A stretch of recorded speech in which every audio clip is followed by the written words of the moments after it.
You say you want peace, but you won't give up the things that keep stealing it.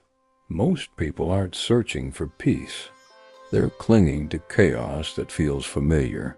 We live in a world where everyone wants to feel better, but no one wants to let go of what makes them miserable. The truth? Peace isn't a feeling. It's a decision. The modern self-help world keeps telling you to add more habits, more hacks, more goals. But the Stoics knew the key to peace is subtraction. If you're tired of chasing calm and ready to build it quietly, steadily, from the inside out, then welcome to StoicCraft, where ancient wisdom meets modern self-mastery. Here, we strip away the noise so you can reclaim clarity, strength, and stillness.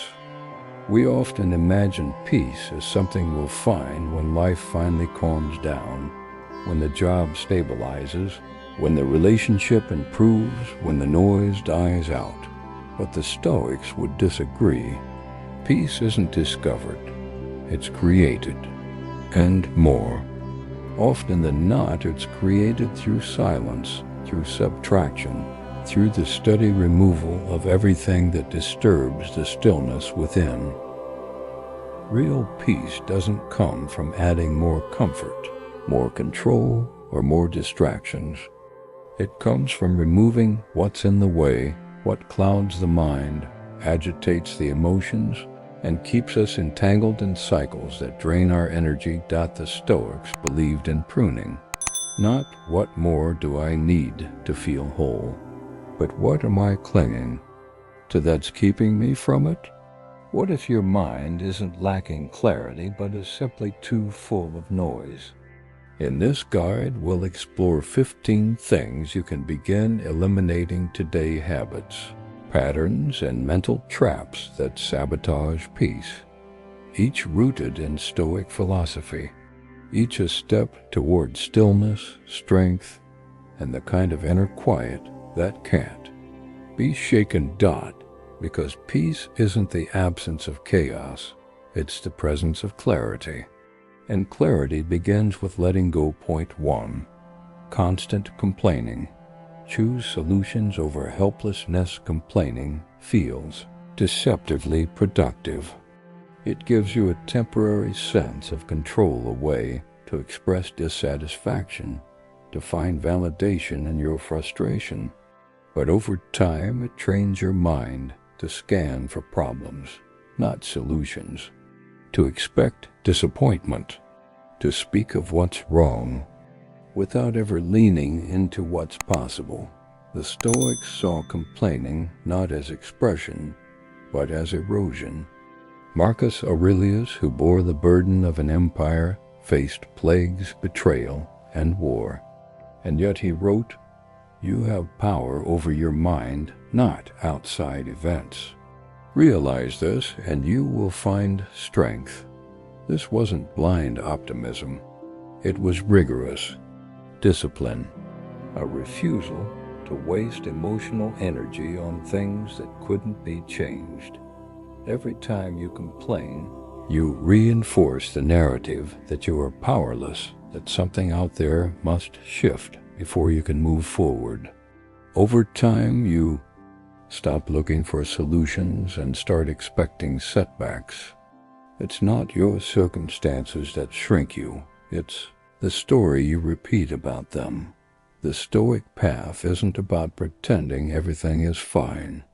It's about using every challenge as a prompt. Is this within my control? If not, can I release it? If yes, what can I do next? When you drop the habit of complaint, something remarkable happens. You begin noticing the space between stimulus and response. You start acting instead of reacting. You gain respect not by fixing everything, but by showing others you're the kind of person who looks for light, even in the dark. So the next time you're tempted to complain, pause, breathe, ask, what would a Stoic do here? Because your peace isn't lost in chaos. It's buried under your commentary about it. Point 2. Comparing yourself to others. Run your own race. There's a subtle suffering that sneaks in every time we measure ourselves against others.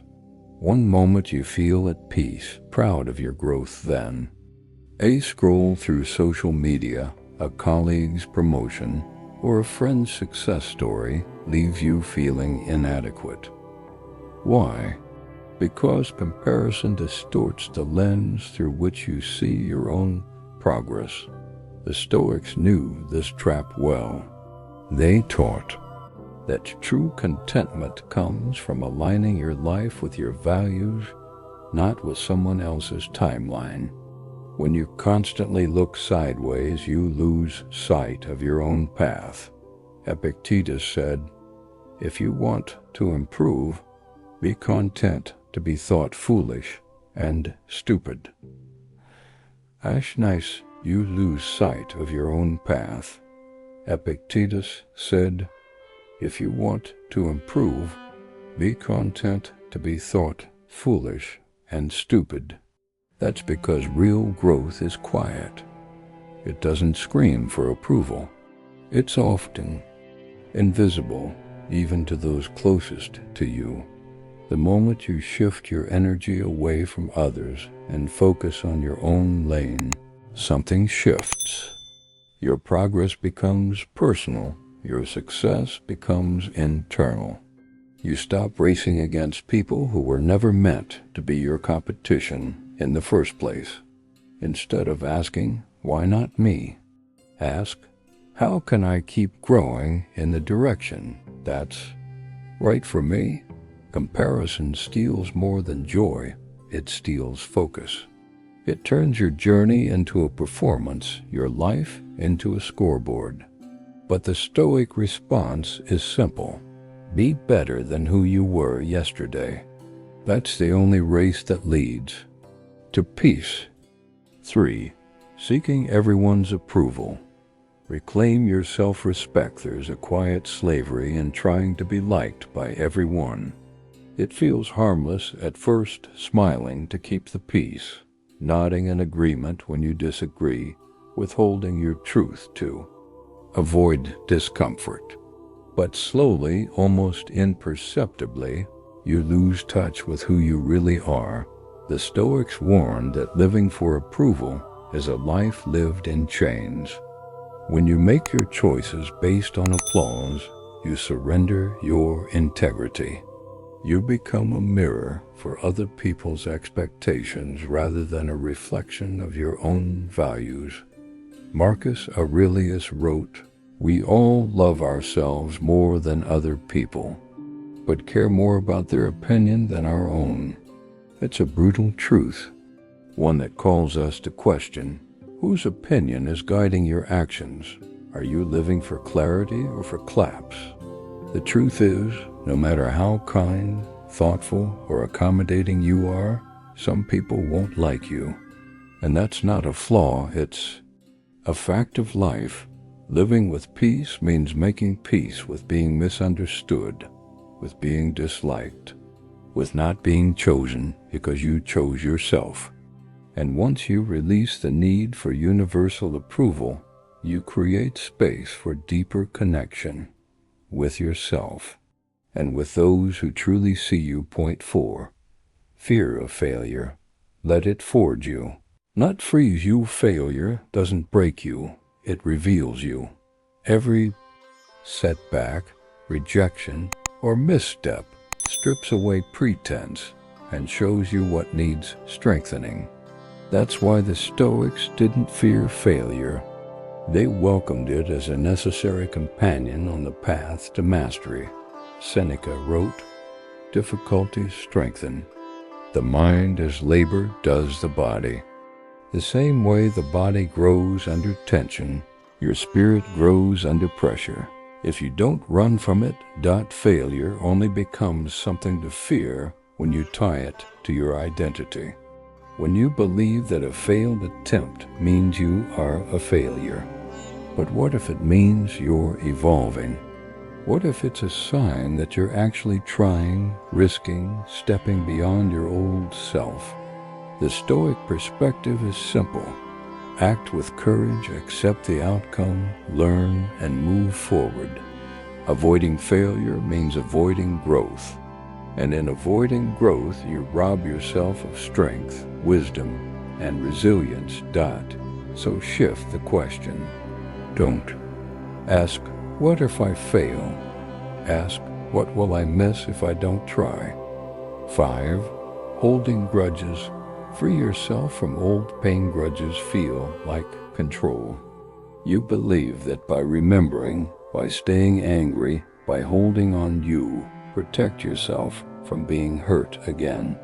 But in truth, a grudge is a chain, not around them, around you. The Stoics understood that what you carry in your mind shapes how you experience life. Holding resentment ties your energy to the past. It clouds the present and poisons the future. You think you're defending yourself, but really, you're draining yourself. Epictetus said, "It is not he who reviles or strikes you who insults you, but your opinion that these things are insulting." The pain is real, but it's your relationship to it that either keeps it alive or lets it dissolve. Forgiveness doesn't mean forgetting. It doesn't mean approval. It means reclaiming your peace. It's the decision to stop feeding energy into a moment that no longer deserves your attention. Let go not because they deserve peace, but because you do. 6. Fear of the future. Return to the present. The future is a canvas our minds love to fill with what-ifs, worst-case scenarios, and problems that haven't happened. And while preparation is wise, obsession is exhausting. The Stoics believed that the only time we truly own is now. Marcus Aurelius wrote, "Never let the future disturb you. You will meet it with the same weapons of reason which today arm you." In other words, the strength you'll need tomorrow is built by how you show up today. Fear of the future steals your presence. It distracts you from small joys. It clouds your ability to make clear decisions. And most tragically, it tricks you into thinking life happens later, not now. The Stoic remedy? Face uncertainty by mastering the moment. Build strength in the present. Develop clarity, habits, and mental discipline today so that when the future arrives, you're ready. Ask yourself, what do I know to be true right now? What can I influence, create, or let go of today? Because peace doesn't come from knowing what will happen. It comes from trusting who you'll be when it does. 12. Worrying about what you can't control. Focus on what you can there. There's no peace in trying to control the uncontrollable. And yet, most suffering comes not from what happens, but from our refusal to accept it. Epictetus put it simply, happiness and freedom begin with a clear understanding of one principle. Some things are within our control, and some things are not. You can't control how others behave, what people think, or how the world unfolds. But you can control your responses, your focus, your effort, and your values. Worry is wasted energy. It solves nothing. It just fills the space where action could live. So practice the Stoic question. Is this within my control? If yes, act. If no, release. That's not giving up.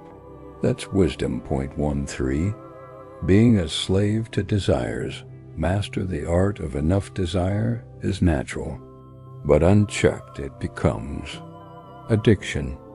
The Stoics warned us, chasing more never leads to peace, it leads to craving. Seneca wrote, "It is not the man who has too little, but the man who craves more, who is poor." The more you need, the less free you are. Modern life feels endless, wanting more money, more attention, more validation. But when is enough enough? Peace doesn't come from getting everything. It comes from needing less, from choosing simplicity, from realizing that joy often lives in what you already have. You don't have to reject desire. You just have to examine it. Is this a want or a distraction? Is it aligned or compulsive? Master desire, or it will master you. 14. Fearing solitude. Make peace with being alone. Solitude reveals what distraction hides. The fear of being alone isn't really about loneliness. It's about facing yourself. Most people fill their days with noise, notifications, news, conversations, because silence can feel uncomfortable. But the Stoics knew that solitude is where strength is forged. Seneca wrote, "A man who is afraid to be alone should be afraid of himself." Because if you can't sit in silence, how well do you really know who's sitting with you?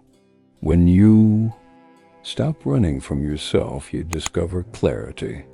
You hear what you truly think. You realign with your values. You remember what matters. Solitude is not isolation. It's refinement. The place where distraction dies and self-respect begins. Learn to be with yourself, and you'll never chase validation again. 15. Avoiding effort. Choose discipline over comfort. Everyone wants peace, but few want to do what peace requires. Discipline isn't restriction, it's liberation. It's waking up early when you don't feel like it, saying no when it's easier to say yes, keeping promises to yourself, especially when no one's watching. Marcus Aurelius didn't rise early and reflect daily because it was easy. He did it because if he didn't shape his mind, the world would. Peace without discipline is an illusion, because when life hits, and it always does, your habits, your preparation, and your principles that hold you steady. Avoiding effort is avoiding growth. It's hoping peace will come to you without becoming someone who can hold it. So, show up. Do the hard thing, not for applause, for alignment, because real peace is built, not found. Conclusion. Peace is what you let go of. Peace is not passive. It's not soft or accidental. It's a fierce decision to remove, release, and rise. It's built in moments of silence, in saying no, and walking away, in showing up for yourself day after day, breath after breath. The Stoics didn't promise that life would get easier. They promised that you could get stronger, that you could stop being shaken by the world outside because you've cultivated something unshakable within. So take inventory. What can you let go of today? What noise can you silence? What story can you stop repeating? Because peace doesn't come when life finally cooperates. It comes when you stop giving away your stillness to things that don't deserve it. Let go. Not to lose more, but to finally return home to yourself. Which of the 15 things is the one you're most ready to let go of? Drop it in the comments and claim it as your first step toward peace. And if this message resonates with the part of you that's been quietly craving stillness, subscribe for more insights that help you simplify your mind, sharpen your values, and reclaim your inner power.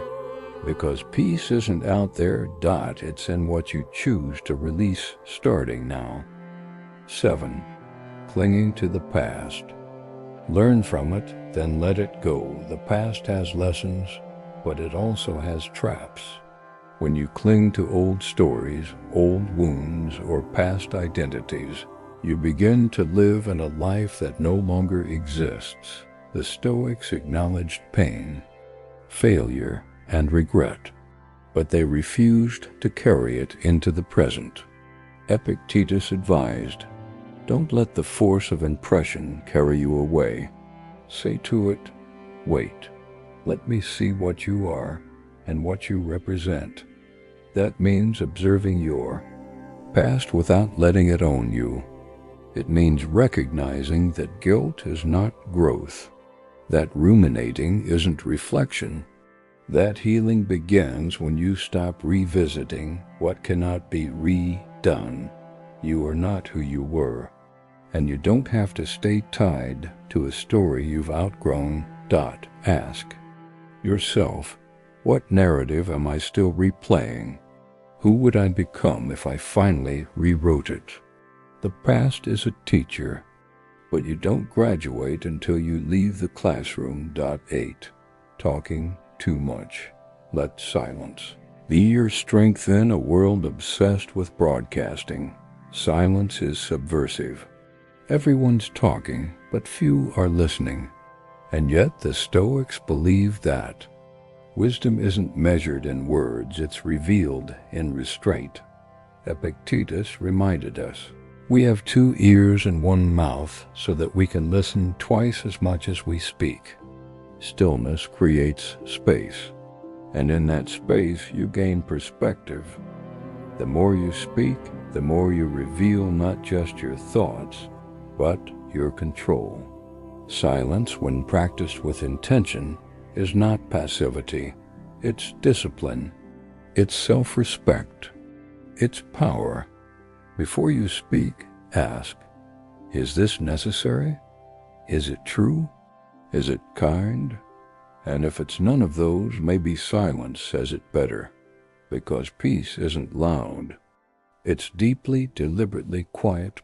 9. Focusing on external things. Detach from the illusion success. Status, possessions, they're not evil, but they are unstable. If your peace depends on things you can lose, then it was never peace to begin with. The Stoics didn't renounce wealth or recognition. They renounced dependence. Marcus Aurelius, an emperor, reminded himself, "Very little is needed to make a happy life. It is all within yourself, in your way of thinking. You can enjoy what you have without tying your identity to it. You can pursue ambition without becoming enslaved to outcomes." That's the difference between power and powerlessness. The external world will always shift. The only question is, have you built something inside that remains unshaken? If not, start there, because the less you need from the outside, the more freedom you claim from within. 10. Being emotionally reactive. Respond.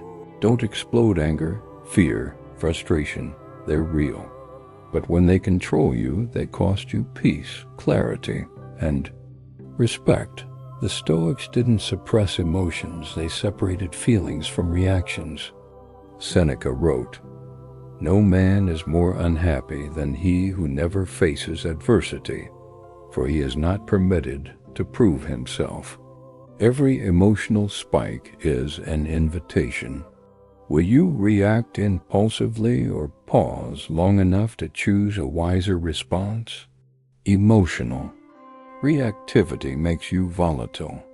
Emotional awareness makes you grounded. The goal is not to never feel. It's to feel deeply, but choose your actions consciously. Next time emotion surges, breathe. Don't obey it, observe it. Ask, what is this teaching me?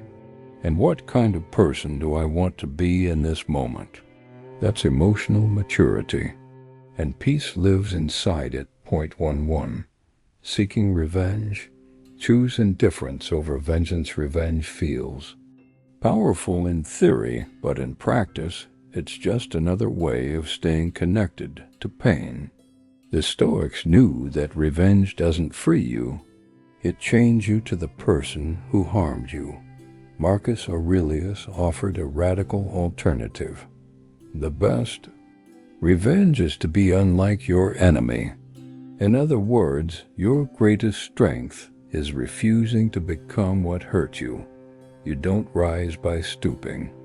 You rise by releasing, by reclaiming your energy, by choosing peace over poison. Indifference isn't weakness, it's mastery. It's what happens when you realize they no longer have power over your emotions or your actions. When you stop obsessing over how to get even, you start getting ahead. So ask yourself, am I punishing them or punishing myself by holding on?